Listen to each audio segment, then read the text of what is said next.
எங்கள் வீட்டு ருசியில் நம்ம இன்னைக்கு பார்க்க போகிறது செட்டிநாட் நண்டு குழம்பு. அதற்கு முதலில் உங்களுக்கு தேவையான அளவு நண்டுகளை நல்லா க்ளீன் பண்ணி எடுத்து வச்சுக்கோங்க. இப்போ ஒரு பாத்திரத்தில் கொஞ்சம் நல்லெண்ணெய் சேர்த்து எண்ணெய் சூடாகினதும் பாதி வெங்காயத்தை பொடியாக நறுக்கி சேர்த்துக்கோங்க.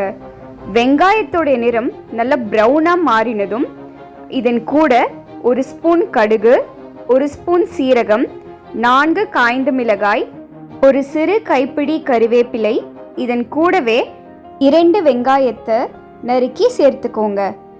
இதை லோ ஃப்ளேமில் வச்சு கிளந்துக்கிட்டே இருங்க. வெங்காயத்துடைய நிறம் லேசாக மாற ஆரம்பிக்கும் சமயத்தில் உங்களுக்கு தேவையான அளவு உப்பு, கொஞ்சமாக மஞ்சள் பொடி சேர்த்து கலந்துக்கோங்க. இந்த சமயத்தில் உங்கள் காரத்துக்கு ஏற்ப மிளகாய் தனியாய் பொடி, இதன் கூடவே ஒரு ஸ்பூன் காஷ்மீரி மிளகாய் பொடி சேர்த்து மிளகாத்தூளோட பச்சை வாசனை போகிற வரையும் வதக்கிக்கோங்க. அதன் பிறகு ஒரு நெல்லிக்காய் அளவு புளியை அரை கிளாஸ் தண்ணியில் கரைச்சி அந்த புளி கரைசலை இதன் கூட சேர்த்து மூடி வைத்து 5 நிமிடம் கொதிக்க விடுங்க. இப்போ குழம்புக்கு தேவையான மசாலா கலவை தயார் பண்ணுறதுக்கு 2 ஸ்பூன் முழுமிளகு, 2 ஸ்பூன் தனியா, 1 ஸ்பூன் சீரகம், 5 பூண்டு பற்கள், 10 சின்ன வெங்காயம், ஒரு துண்டு இஞ்சி இதெல்லாம் எடுத்து வச்சுக்கோங்க. இப்போ ஒரு கடாயில் கொஞ்சமாக எண்ணெய் சேர்த்து எண்ணெய் சூடாகினதும் இஞ்சி, பூண்டு, சின்ன வெங்காயம் சேர்த்து வதக்கிக்கோங்க. வெங்காயத்துடைய நிறம் மாற ஆரம்பிக்கும் சமயத்தில் முழுமிளகு, தனியா, சீரகம், இதன் கூடவே ஒரு கைப்பிடி கறிவேப்பிலை சேர்த்து பூண்டு மற்றும் வெங்காயத்துடைய நிறம் நல்லா ப்ரௌனாக மாறுற வரைக்கும் வதக்கிக்கோங்க.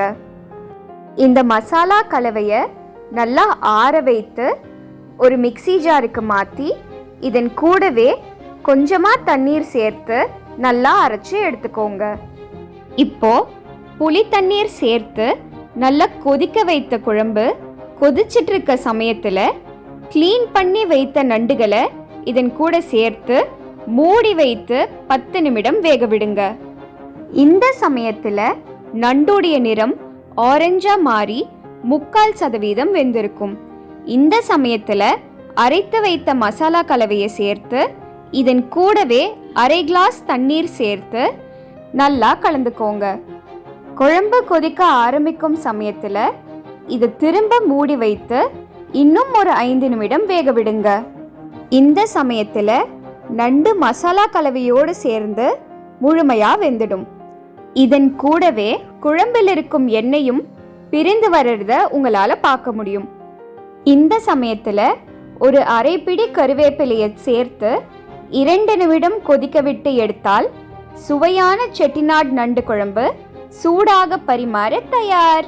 இதை பரிமாறும் சமயத்தில் சூடாக வடித்த சாதம், சூடான செட்டிநாட் நண்டு குழம்பு, இந்த குழம்பிலேயே வெந்த நண்டுகள் கூடவே ஒரு ஆம்லெட்டும் வைத்து பரிமாறினால் அதனுடைய ருசி அட்டகாசமாக இருக்கும்.